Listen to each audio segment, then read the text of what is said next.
Kamanibela. Kamusta po kayo? Good morning.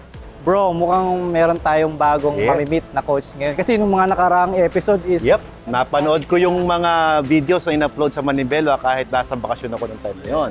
Si Master Ray, diba? Coach Clyde, at si Coach Mel. So lahat ng mga yan ay magagaling ng mga motorcycle coaches. ano naman pangalan ng bago nating mamimit na coach ngayon? Nako, yan ang alamin natin mamaya. At kaya naman magkaiba yung outfit namin ni Brother Alfred. Siya, Naka BMW off-road riding gear na adventure. Yes. Ako naman is mala Coco Martin. Ang dating natin ngayon, mala pang classic. Yeah. Coco Martin sa baba, Coco Melon sa taas. So ngayon, meron tayong bagong bike na ipipicture ngayon at nandito tayo sa Progressive Riding School. So mamimit natin yung may-ari at sakto naman pahihiramin niya tayo ng dalawang bike niya. At yan ang aabangan ninyo sa ating episode ngayon dito sa Manibela.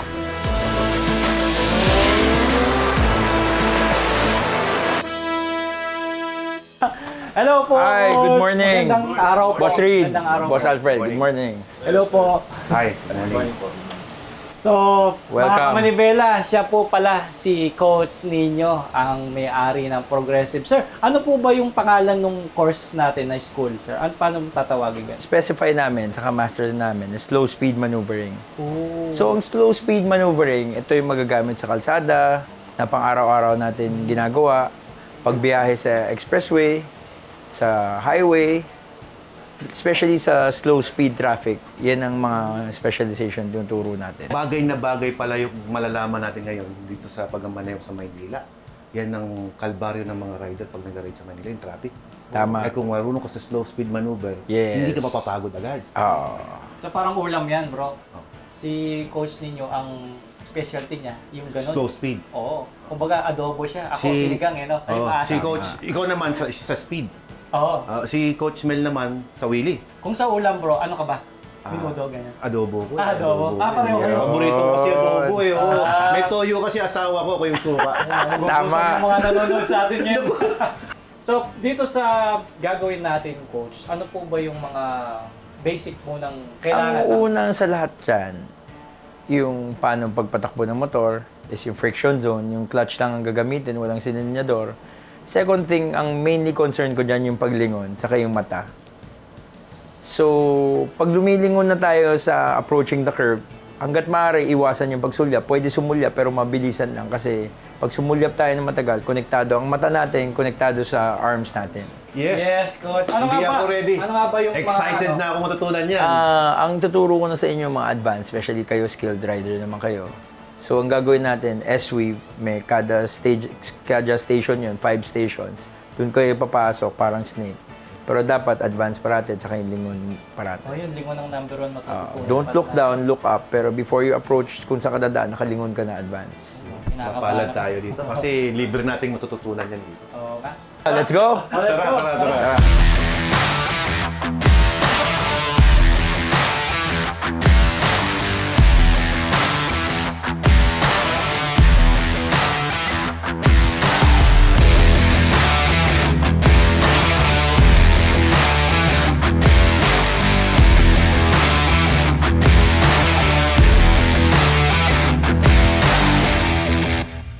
At ayun na nga, naranasan na natin magmotor dito sa ginawang track ni coach ninyo. Talagang very challenging. Nakita mo lang flat na ganyan. Pero pagka sinundan mo ng mga cone, very challenging. Pero natuto naman tayo, di ba? Natuto ka ba? Oo naman. Lalo na yung paglingon ng ganon. Siyempre, dapat titingin ka sa harap. Anyway, marami naman tayong natutunan kasi yung takot natin biglang nawala. Kasi hindi naman natin pwedeng isagad yung sarili natin sa public road. Tama. Kasi wala nang balikan yan. Dito, pwede nating isagad kasi meron tayong mga safety, may medical team tayo, at meron tayong tiga-assist. Talagang focus lang si coach sa mga estudyante niya. Yep. At napakabait niya kasi pinahiram pa tayo ng motor. At May pagkain. ay, bukod dyan, meron Birthday yata tayong dalawang bikes na i-review mamaya. Kaya naman, abangan nyo po yan sa susunod na part ng ating video. Ikaw ba, bro? Excited ka na ba? Excited na ako, kagaya kanina. Sobrang excitement ko. Tingnan mo nangyari sa akin. Sobrang pawis. Mukhang sinulit mo kayong Sinulit motor, ko bro. yung practice. Oo. Sinulit ko kasi Pati yung track. this is once in a lifetime opportunity na Oo. maturuan tayo ng isang coach nito. Pero may tanong ako. Ano yung tanong mo? Anong oras na ba? Oras na para kumain. Okay. Sige. Sige.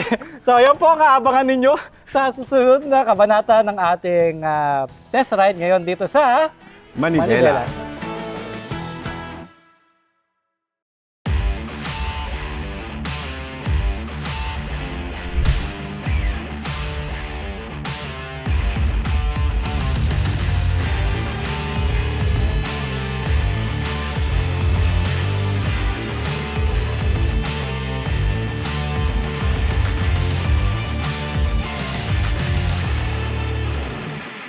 Ngayon, kasama ulit natin si Coach Nino, ang kilala sa tawag na slow maneuver coach ng Team Progressive.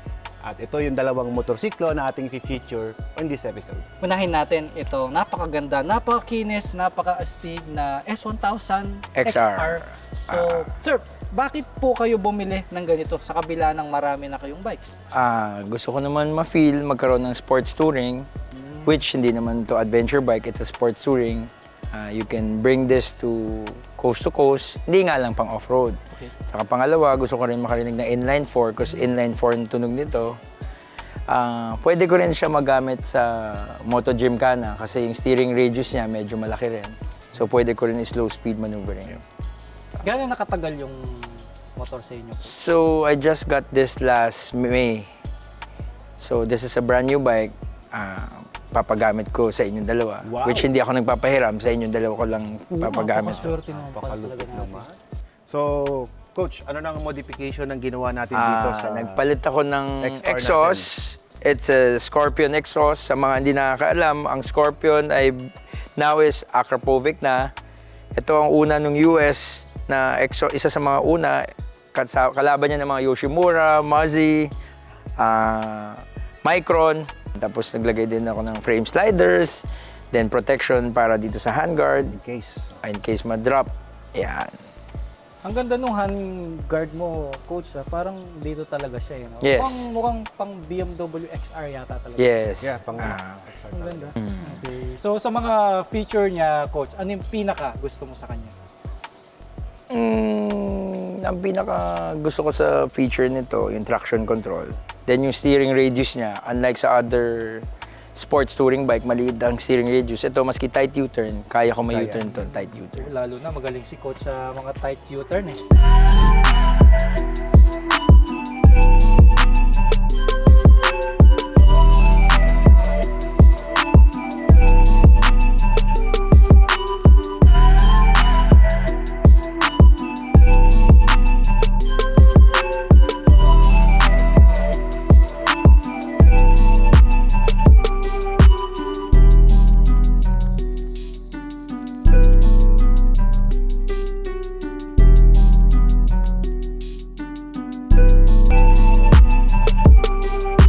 Yes. So, madako naman tayo dito sa isa pang.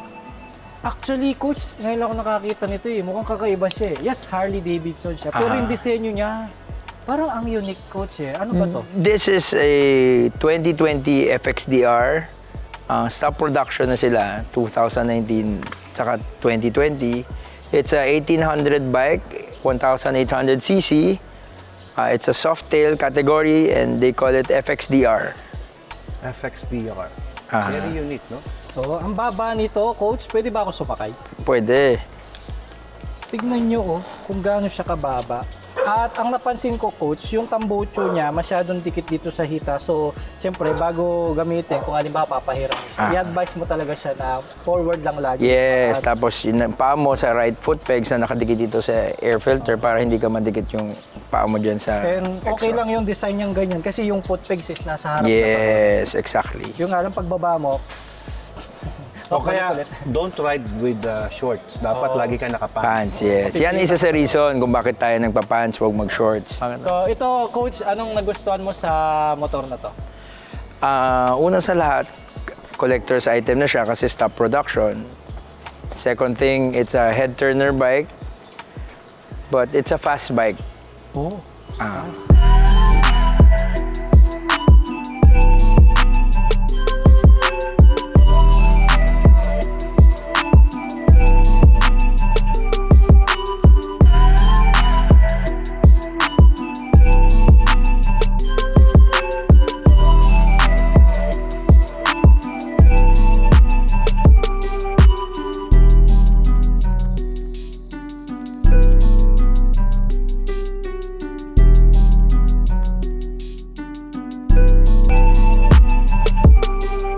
Sobrang excited na akong ma-features at maipakilala sa inyo ang dalawang motorcycle vehicle na ating pag-uusapan dito sa ating episode.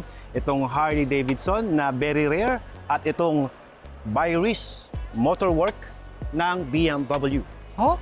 Ano? Byris Motogen Worken. Ayun ang BMW? Yan ang BMW. Aba, ano pa tayo ng trivia. At hindi lang yan, brother. Alam mo ba, ngayong month na to, November 4, Oh, 2015 nang nilaunch ang BMW XR. oh, Yes, anniversary. Yes, it's 10th Yeah. year anniversary. Wow. So mapanood niyo yung vlog na to, most probably it's a 10-year anniversary na ng XR nung minanufacture to sa Milan, Italy. paka-special Pero kakaiba, brother. Kasi this bike is made in Germany, pero nilaunch sa Milan, Italy. Oh. Yes. Diyan ba nakatira si Mulan? Hindi. Di. Kapitbahay lang niya yun. Kakapit ba? Okay. Okay. So, yun. Sa English word, natawag dito ay Bavarian Motorworks. Bavarian. Yes. Napakasarap naman pala yung Bavarian. Bavarian to. May donut. Kaya nakakagutom. So, sobrang excited na ako at sobrang gutom na rin ako. Ay, na joke. Sobrang excited na ako na i-share sa inyo ang ating mga motorsiklo at abangan natin yan dito sa Manibela Test Ride.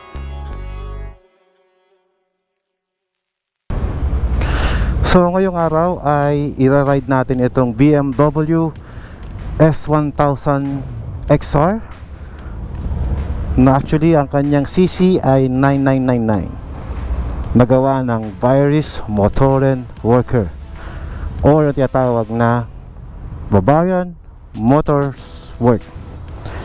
So ito na yung looks niya kapag naka-stand siya, at ngayon iti-test ride natin siya. We have also this on our house.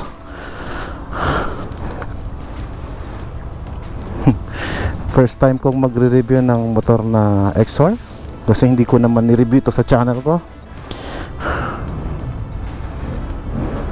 Ang ganda ng animation niya. Nagka-setting siya ng Dynamic Pro.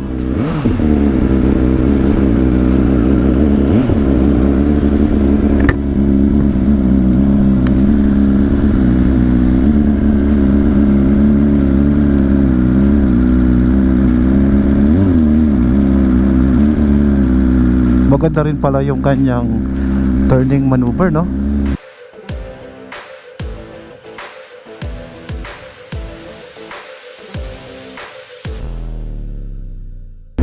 Ayan, silang dalawa ni Coach ang ating guide ngayon.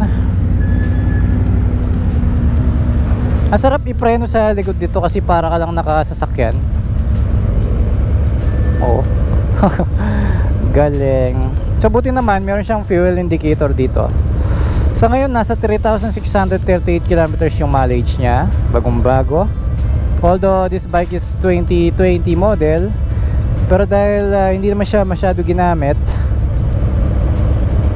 at walang balak ipang ride ni Coach ninyo itong motor niya, kaya na-maintain yung kalinisan ng bike. Ganda, maangas at talagang mukha kang Wolverine dito. Kulang na lang yung tatlong blade ni Wolverine tsaka yung costume ni Wolverine, ano. Tsaka hindi siya common kulay yellow na Harley Davidson, no.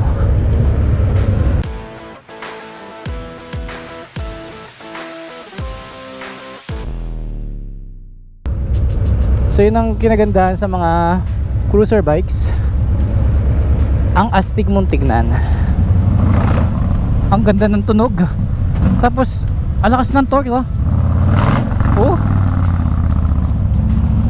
saya din gamitin. Hindi lang ako sanay dun sa apakan niya kasi nasa harapan. Kaya pag left tayo, pindutin natin yung left button nila. Paano kaya ka-cancel to? Ayun, pipindutin mo lang din ulit. Ayos ah.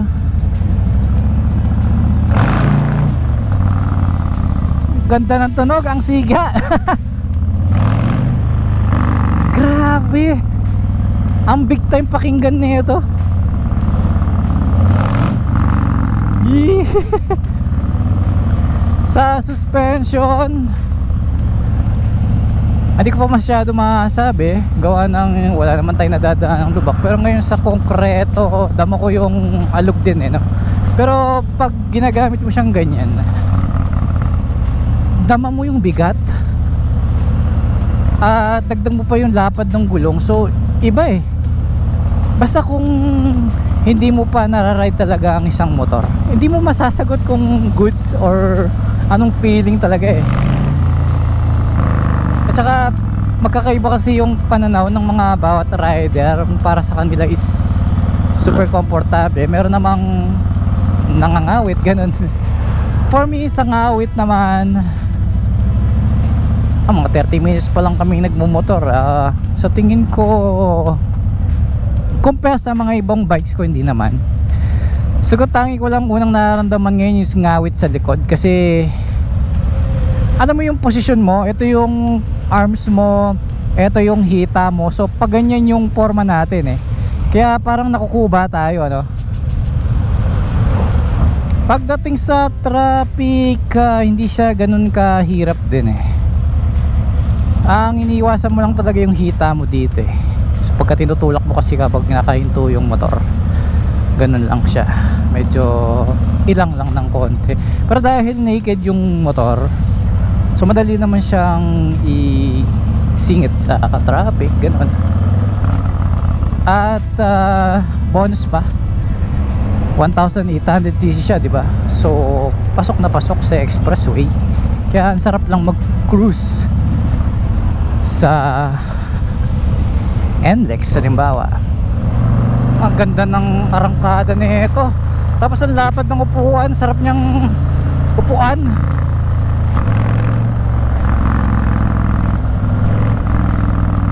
Dinig na dinig ang Harley Davidson na tunog.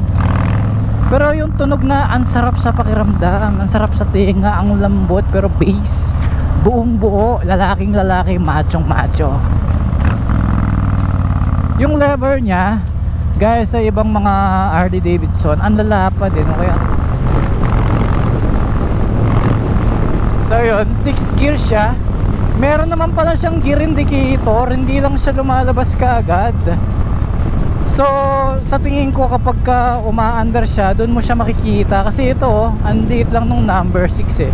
Pag nag-downshift tayo, magiging 5 siya. Medyo may konting delay lang siya, no? Like yung pag downshift natin, hindi agad nag-a-appear yung 4, yung mga 1 second pa. Yon. Ngayon sa 100 kilometers per hour, super relax ng motor, no? Hindi yung naingay yung makina or vibration. Actually sa 5th gear, kaya niyang ibabad yung 100 eh.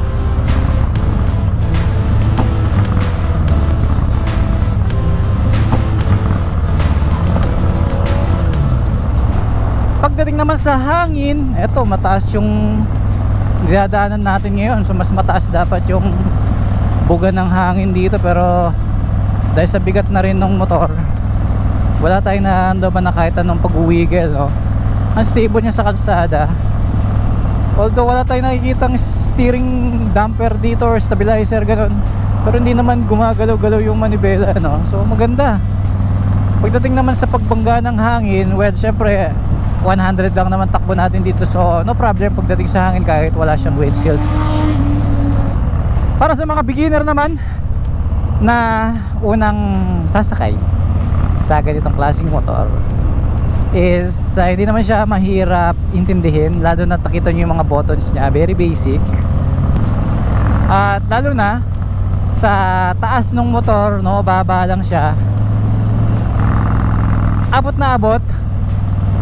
Ako actually 5'7" na ako, pero talagang nakatupi pa yung tuhod ko pag binaba ko yung pa ako sa ground eh. Kaya goods naman, kahit nasabihin nating mabigat yung motor, kaya-kaya naman dahil abot natin. Gusto dahil napahiram tayo ng gantong kagandang motor, personal bike niya pa to, at para sa atin namang first time is malaking bagay ito kasi at least ngayon masasabi ko na na-experience ko ng nag-ride gamit ang Harley Davidson.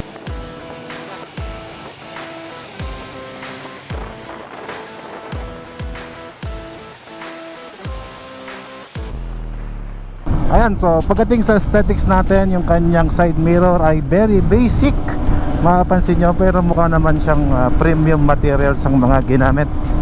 Sa kanyang handlebars, makikita mo yung logo ng XR dyan, pero mayroon kasi nito so dito nakikita. So may logo dyan, and komportable siyang gamitin. It's this, parang ganito, parang isang motor na binili mo, tapos you have your adventure bike, at the same time meron kang makina na inline 4 na sports. Yun, so kaya siya tinawag na sports touring motorcycle. Isa sa best feature na to na masabi ko, kasi parang hindi mo feel na naka-adventure bike This is a sports touring bike na kung saan talaga naman mararamdaman mo rin yung bilis.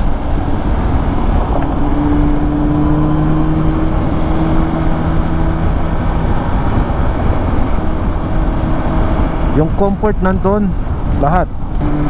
Yan. Dito naman tayo sa left side ng kanyang control panel. Andito yung cruise control na kung saan pag sinwitch mong ganon, lalabas yung kanyang cruise control, pero hindi pa ito yung tinatawag na adaptive. This is very kumbaga ordinary na cruise control, hindi pa siya yung adaptive. May ilaw siya dito na auxiliary light, hazard, and then suspension. Kung gusto mong iset yung suspension according sa bigat mo or doon sa rebound na gusto mong makuha. Yung busina, ayun, may busina siya, and ito yung malaking kill switch, at naka-heated grips na din siya dito. One thing na hindi ko lang gusto sa motor na to is napakababa ng kanyang ground clearance. Halos isang dangkal, na para talagang sports bike. Kung ano yung sukat ng sports bike, ayun mismo yung makikita mo dito. Actually, pag kinakarga mo to sa pick-up, sumasayad yung kanyang tambutso sa ilalim. So ang baba ng ground clearance niya, kaya hindi ko din siya masabi na adventure bike ito. So hindi ko siya matawag na sport adventure bike. May kakategorize natin siya as sports touring bike. Okay? Kasi yung gulong niya talagang pang ideal for highway use. So by the way nga pala, no, itong BMW S1000 XR, kung makapanood mo yung video na to, ay 10 taon nang inilabas sa market. Pag yung tropa mo speed ang gusto pero naka Harley, yan ang point of view. Sa una, kapag gagamitin mo itong motorsiklo na ito, maninibago ka sa kanyang sitting position. Yung puwet mo kasi sadong-sado dun sa likod niya dahil sa lalim ng kanyang upuan, na para bagang pag yung braso mo, yung kamay mo, di ba? Tayong mga rider, kapag nagmamount tayo sa motor natin, talo high speed, yung braso natin, yung kamao natin, ilalagay mo dito sa gitna ng tangke. Hindi mo na magagawa yon kasi bumabangga na yung puwet mo sa likod. Parang naka-hold na talaga siya, naka-implant na yung puwet mo doon. I don't know why, bakit ganito, pero it feels comfort pa rin naman. Even ganun yung structure ng kanyang upuan. So this BMW S1000 XR has an inline 4 engine. So compare natin dyan sa mga motor na gamit nila. Yung kay Reed na Harley ay V-twin engine ang tawag dyan, samantalang ito naman ay boxer engine, at itong gamit ko ay inline 4. Isa lang ang masasabi ko dito sa BMW na ito na nagustuhan ko, yung kanyang quick shift. Sobrang smooth. hindi mo na mararamdaman yung motor na kumakadyot when you are changing the gear. Oh, downshift, upshift, upshift. Wala siyang ano, parang automatic na kailangan mo lang i-adjust yung cambio mo. Na hindi mo na hindi mo na siya kailangan na i-clutch pa or whatsoever.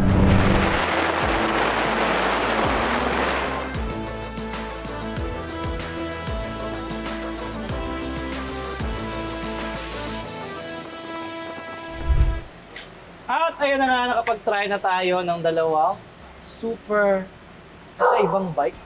Lalo na yung sa akin, mala superhero yung dating. Tapos nung natry ko yung XR, ang weird din ng pakiramdam. Siguro dahil nasanay ako dito sa yung cruiser bike ni Sir Nino. Tapos mag-jump ka to Sports adventure, touring. sports touring bike. Ganun pala talaga, no? Kailangan minsan matry mo rin yung iba para mapagkumpara mo sila. Hindi yung nag-stay ka lang sa isang bike. Ikaw bro, natry mo siya eh. Yeah, Post try na. ko naman pareho. Pero on your opinion, ano yung mas nagustuhan mo? Siyempre, your choice. ito kasi ang baba lang niya eh. Ang lakas ng torque. Yung ito, siguro dahil sa modes niya, medyo may delay pa ng konti. Ito talagang kung anong gusto mong power, ibibigay niya kagad yung pag ginas mo. And additional, yung belt niya kasi, parang walang delay na ano. Bigla, no? Oh, parang accurate talaga yung power niya. Pag ginas mo, talagang banat lang. Manawuro ba rin talaga yung banat mo. So, magkaiba talaga kami ng kagustuhan, Reed. Ako naman, ito, on my personal opinion, mas gusto ko to. Kasi mas, ano siya, kumbaga, para sa akin maamo compare dito. And then, pinakagusto ko sa kanya, yung quick shift niya, sobrang walang ano eh, parang delay. walang gatid ba? Pag sinip mo, Smooth. talagang papasok talaga yung first gear, second gear, nang hindi ka nagdadabing. Parang ganun.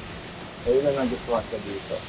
Kung gusto nyo po mag-aral dito, invite ko po kayo dito sa Progressive Riding Masterclass. My FB page is Nino Lorenzo. By schedule lang po to. And I don't teach many students. Preferably one-on-one or maximum of 3 students only. Again, pinasasalamatan ko po kayo, Sir Reed and Boss Alfred.